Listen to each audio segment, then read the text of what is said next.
Imagine it. The year is 1846, and the state of Texas just became official at the end of last year after nearly a decade of issues before annexation. Technically, Texas had been the Republic of Texas, its own independent nation, all of that time.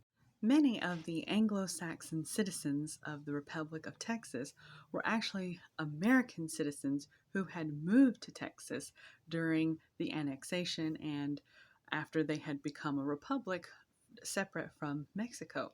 As always, there's a problem, and this problem is about the border. At this point in time, Mexico still sort of viewed uh, all of this area as theirs. They never really completely accepted the fact that they had lost the land in the first place 10 years ago. At the very least, Mexico wanted to dictate the terms of the separation and reference to which river marked the border. In an effort to dissolve the tension that could be cut with a knife, Polk sent an envoy to Mexico to discuss the border issue. Mexico saw the border at the Nueces River, whereas the United States saw it at the Rio Grande. So Polk decided he would be willing to spend $25 million to claim all this disputed territory and more west.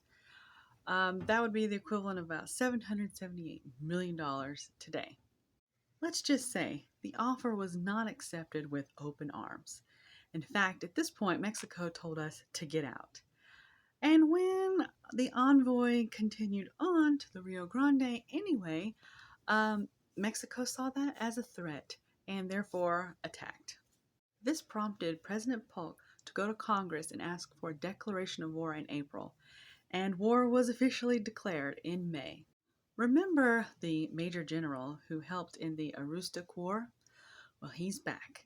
Winfield Scott is taking the port of Veracruz by the following March, and by September of 1847, he had captured Mexico City. Mexico may have been defeated in battle, but they were not over it mentally. They refused to accept they had lost any land at all. Frustrated, Polk disbanded his peace envoy.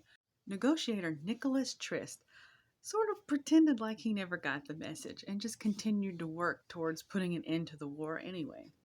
After a year and 9 months of fighting, the Treaty of Guadalupe Hidalgo was signed. Mexico ceded 55% of its land to the U.S.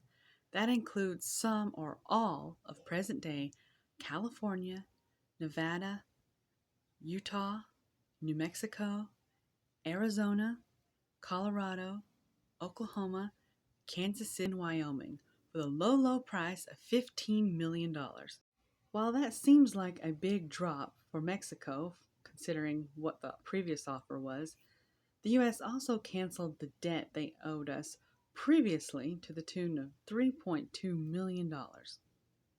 Of course, acquiring a whole new set of land brings on a whole new set of problems, particularly in pre-Civil War America. For one, we have the issue of slavery, and also we have the displacement, yet again, of the Native Americans.